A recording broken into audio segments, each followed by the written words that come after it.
Walaupun sebodoh-bodohnya sahabat mendapatkan maqam indallah, setinggi-tingginya aulia pangkat kewalian, belum apa-apa dibanding bodoh-bodohnya sahabat. Para aulia belum mengejar kedudukan tersebut. Ini ketinggian maqamatis sahabat yang luar biasa. Karena apa? Sahabat selalu ta'atan wa sam'an di Rasulullah sallallahu alaihi wasallam. Nah, ini hebatnya.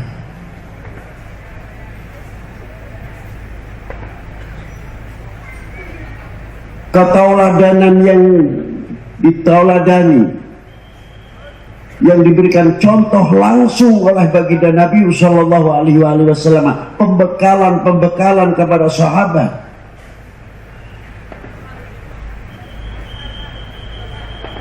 Sehingga kita bisa mencatat bagaimana asbabun nuzul wal wurudul hadis.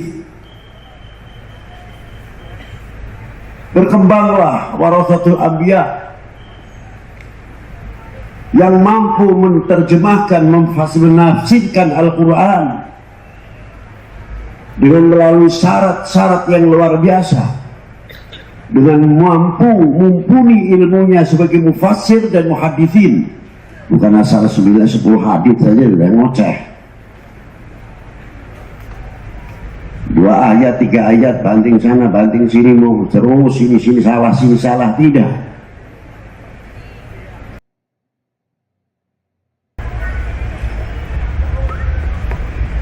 Saya ditanya pendidikan dari guru saya, Habib, kalau ziarah kubur kepada kedua orang tua yang pertama kali Habib lakukan apa? Ya, saya salam dulu, Yai. Assalamualaikum ya ahli kubur, atau ya dari kaumil mukminin. Ya, itu bagus benar kalau itu. Setelah itu apa? Ya, saya tahlil, saya baca Yasin. Maksud Yai bukan itu.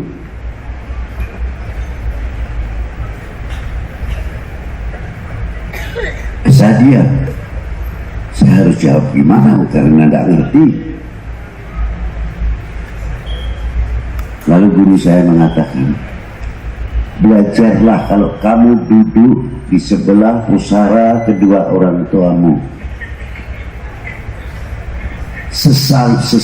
Sesallah dirimu karena kamu belum mampu membahagiakan kedua orang tua sudah diambil oleh Allah Subhanahu wa Ta'ala. Saya duduk, ya Allah ya Rabb,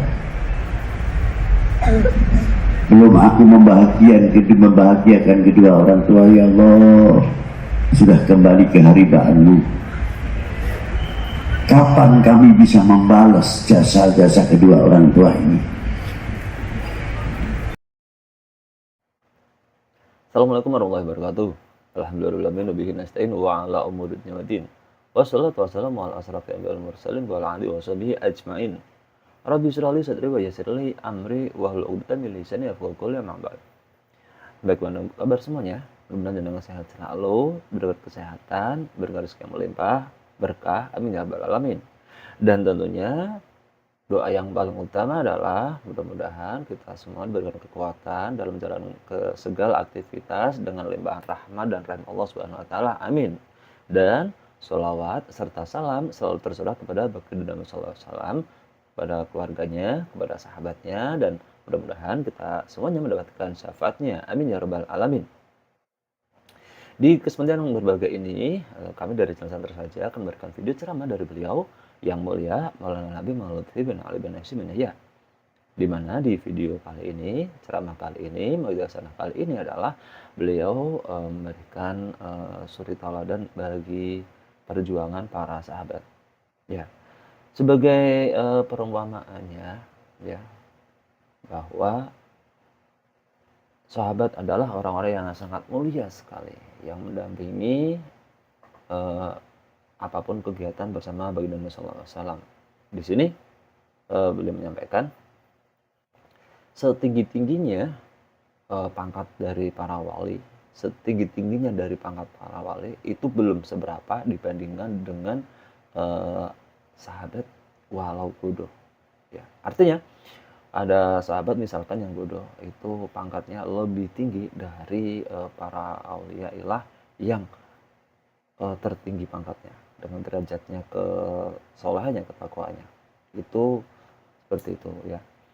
Dan kejelasannya seperti apa? Baiknya kita simak bersama. Dan di sini pula beliau menyampaikan seperti inilah beliau kalau Habib Lutfi ziarah ke pusara kedua orang tuanya. Beliau menceritakan hal baiknya bagaimana caranya kalau kita itu berziarah kepada atau menziarahi kubur kepada kedua orang tua yang sudah tiada. Yang seperti apa dan bagusnya seperti apa dan niat-niatnya seperti apa dan doanya seperti apa, di sini beliau jabarkan. Ya. Tentunya ini adalah hal yang sangat penting untuk kita karena sebagai anak tentunya wajib untuk bisa berterima kasih kepada kedua orang tua ya. Kalau yang masih hidup ya kita berbakti kepada keduanya. Kalau yang sudah tiada lah ini baiknya seperti apa, doanya seperti apa, tata caranya dan adabnya seperti apa, beliau di sini disampaikan dengan sangat lengkap sekali ya. Moga kita semua bersama mudah-mudahan ini menjadi ilmu untuk kita yang bisa kita praktekkan, mudah-mudahan ini menjadi ya, ilmu yang bisa kita amalkan di manapun di setiap hari seperti itu ya. Monggo kita semua bersama. Al-Imam Ja'far Shadiq,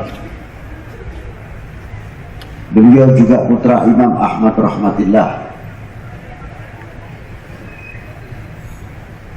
Beliau itulah sebagian pada waktu peristiwa Demak masih hidup, tapi banyak ditinggalkan demi kepentingan dan kepentingan yang akhirnya hancurlah Demak. Walaupun pindah di Pajang, tapi sampai sekarang Demak hampir tidak berbekas. Alhamdulillah masih ada tinggalan masjid dan makomnya para leluhur tersebut.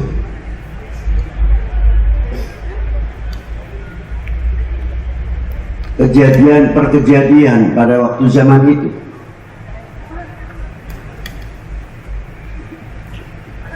tapi para ulama as-salihin tetap berjalan dengan luar biasa.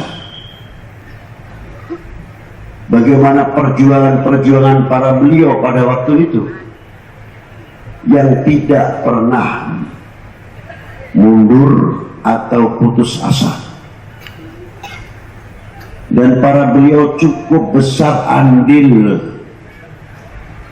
di dalam perjuangan di zaman penjajahan Portugis sampai di zaman VOC atau Belanda. Para beliau tidak pernah tinggal diam, berkembang terus.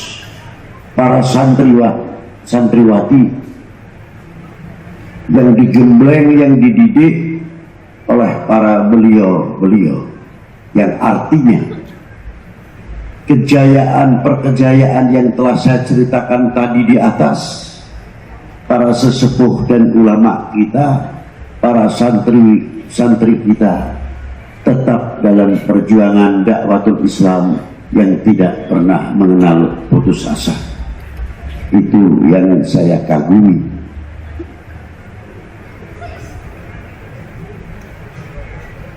Tidak sedikit para ulama, para aulia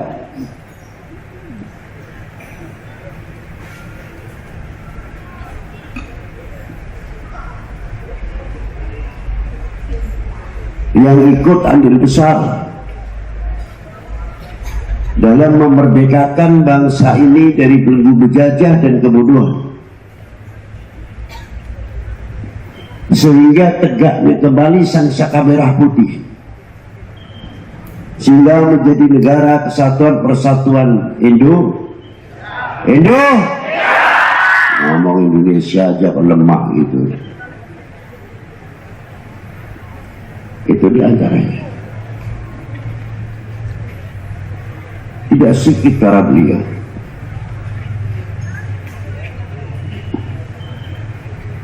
Saya ceritakan ini semuanya, keberadaan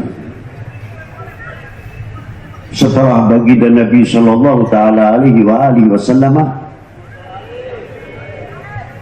perkembangan yang dirintis oleh para ulama. Walaupun situasi belum tentu semuanya menguntungkan, mengapa melahirkan tokoh-tokoh yang tidak mengecewakan dan tidak memalukan para gurunya dan kedua orang tuanya? Itu intinya. Dua hal ini apa diantaranya? Taatnya kepada kedua orang tua dan taatnya kepada guru-gurunya. Ini kunci mafatih. Orang yang mau belajar mendapatkan ilmu butuhnya dua hal. Ilmunya setinggi apapun, kalau kepada kedua orang tuanya, jangan harap ilmu manfaat. Begitu pula terhadap para gurunya. Kalau sudah merasa dirinya lebih alim, ini penyakit yang luar biasa, sehingga terjadi kepada gurunya, jangan diharapkan ilmunya untuk manfaat. Kembali kepada para sahabat. Kalau yang saya ceritakan tadi sengaja saya ceritakan supaya kita membuka mata kemajuan, perkemajuan. Tapi di zaman Rasulullah SAW belum ada percetaan kita, belum ada. Para sahabat yang telah meninggal dahulu, yang di perang Uhud, yang di perang Badar, belum tentu para beliau semua hafidul Quran, tidak, sebab Quran masih terbatas turunnya, Al-Furqan. Terkecuali setelah zaman Rasulullah, yauma akmaltu lakum, ayat itu diantaranya idza jaa nasrullahi wal fath, yang menunjukkan Abdullah bin Abbas sampai menangis dengan turunnya idza jaa, karena menunjukkan ini petanda sebetulnya Rasulullah sudah akan kembali ke harigaan Allah Subhanahu wa taala.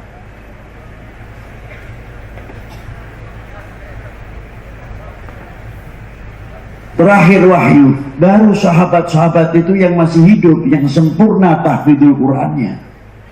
Para beliau mendapatkan apa yang didapati oleh baginda Nabi Sallallahu Alaihi Wasallam.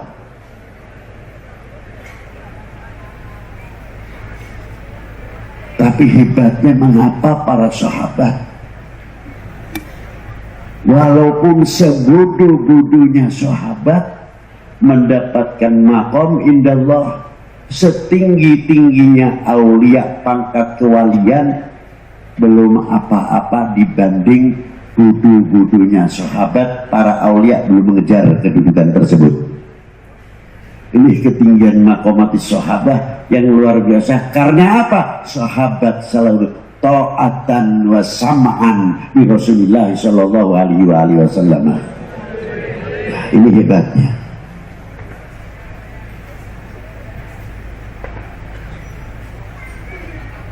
Ketauladanan yang ditauladani, yang diberikan contoh langsung oleh baginda Nabi Sallallahu Alaihi Wasallam, pembekalan kepada sahabat.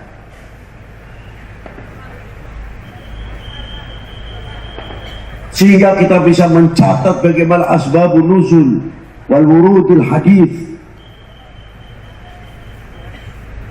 Berkembanglah warasatul anbiya, yang mampu menerjemahkan, menafsirkan Al-Quran dengan melalui syarat-syarat yang luar biasa, dengan mumpuni ilmunya sebagai mufassir dan muhadithin. Bukan asal 9-10 hadits saja sudah ngoceh, 2 ayat 3 ayat banting sana banting sini, mau terus sini salah, tidak.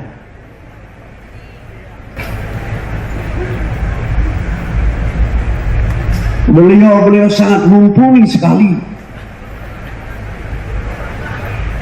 Satu sisi perkembangan intelektual, secara ilmiah bagaimana dikembangkan ilmu kedokteran, ilmu medis oleh Ibnu Sina dan tokoh-tokoh yang lain ilmuwan pada waktu itu.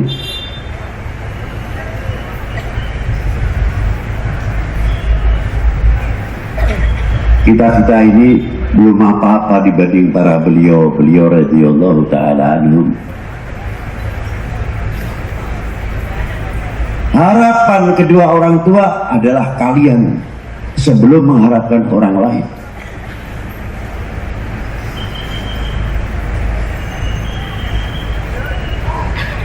Dan sebelum guru ini mengharapkan santri yang lain, pasti yang diharapkan adalah santrinya dahulu. Satu kebanggaan.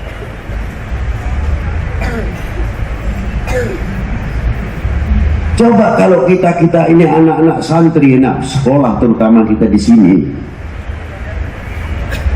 Memang sengaja saya tekankan masalah hal ini sangat penting sekali.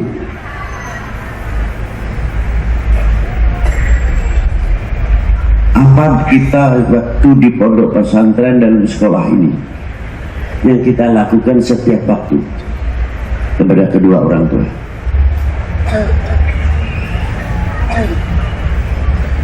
Paling tidak kita akan membaca Fatihah, Al-Fatihah biniyatil qabul walitawil umr liwalidina atau liwalidaini, atau untuk li ummina yang masih hidup, ibunya bapaknya sudah ada, dikhususkan biniyatil tawil umruha fi sehatin wa afiyah wa ashalallahu fi rizkiha, diberilah kemudahan rezekinya, diberilah kesehatan. Untuk siapa? Ya Allah, untuk kami yang sedang belajar di pesantren atau di madrasah ini.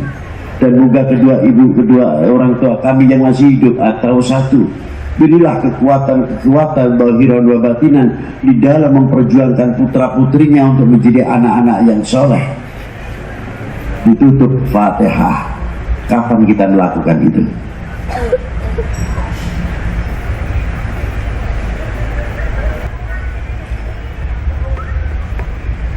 Saya ditanya pendidikan dari guru saya, Habib, kalau ziarah kubur kepada kedua orang tua yang pertama kali Habib lakukan apa? Ya, saya salam dulu, Yai. Assalamualaikum ya ahli kubur atau ya dari kaumil mukminin. Ya, itu bagus benar kalau itu. Setelah itu apa? Ya, saya tahlil, saya baca Yasin. Maksud Kiai bukan itu.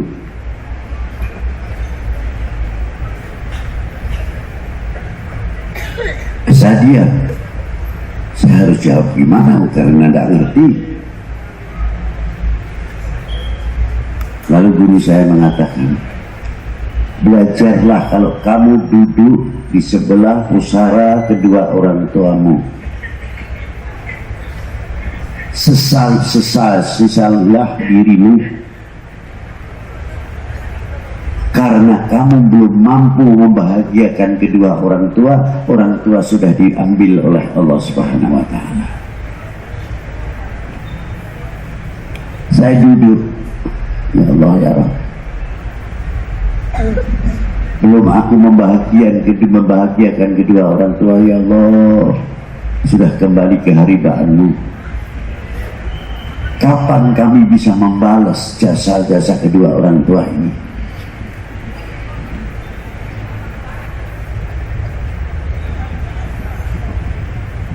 Kita bayangkan dulu pada waktu ibu bapak jam 3 malam yang di kota-kota kecil di pegunungan, bangun malam. Kalau saya lihat di daerah Kuningan, sebagian daerah Pesundan, Kuningan mulai Ciledug, Pabuaran, jam 3 malam itu sudah ramai pasar, banyak ibu-ibu dan lain-lainnya. Ada lagi kalau lihat ke jalan keluar Batang, ibu-ibu pakai sepatu yang sampai lututnya, pakai jaket terbuka di kendaraan. Mana dinginnya bawa ikan, tidak ada esnya lagi di situ. Saya bayangkan, ya Allah ya Rabb, itu perjuangan ibu untuk kedua untuk anak-anaknya sampai begitu jauh, sampai tidak mengenal ini udara malam bagaimana. Insya Allah ibu-ibu itu kalau ditanya, kalau tidak demi untuk anak-anak, untuk siapa? Begitulah perjuangan kedua orang tua demi cintanya kepada anak-anaknya.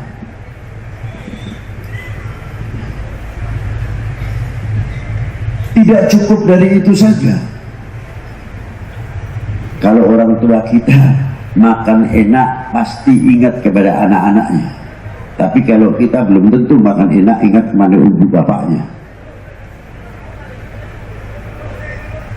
Itu contoh. Sekali-kali kita dapat rezeki nih, umpamanya kita makan nasi rawon apa nasi apalah, kesenangan kita makan, ayo kita belikan ibu di satu bungkus, mumpung belum tidur, bapak juga masih, kita bawakan, kayak apa senangnya. Padahal satu bungkus nasi, ibu itu paling tidak nangis hatinya, bapak itu merasakan, ya Allah nak, kamu itu dapat rezeki belum berapa, tapi kamu sudah ingat kepada kedua orang tua. Semoga kamu panjang umur, sehat walafiat dan lain sebagainya. Itu doanya hanya nasi satu bungkus, Gunung Ciremai kalah besarnya. Tuh. Apa iya sih? Nanti kalau kalian sudah menjadi orang tua, punya anak, baru merasakan. Saya berani berbicara yang demikian karena cucu saya sudah 16. Cucu saya 16, anak 5. Umur saya sudah 74 tahun. Jadi merasakan bagaimana kalau makan tuh cucu mesti kelihatan di depan kita. Ini satu contoh.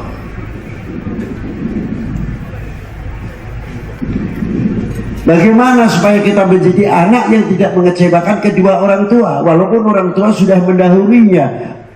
Bagaimana kita cara membalas kepada kedua orang tua tersebut? Akan menjalin satu kekompakan, kerukunan keluarga yang luar biasa, sehingga tidak mengecewakan kedua orang tua. Apalagi anak-anaknya bisa mengajar dan lain sebagainya. Ini harapan orang tua. Guru apalagi. Maka saya kagum kepada Imam Ahmad rahmatillah Sunan Ampel. Saya sendiri terkadang bertanya, apa sih resepnya sebetulnya sehingga menjadi mempunyai anak yang luar biasa.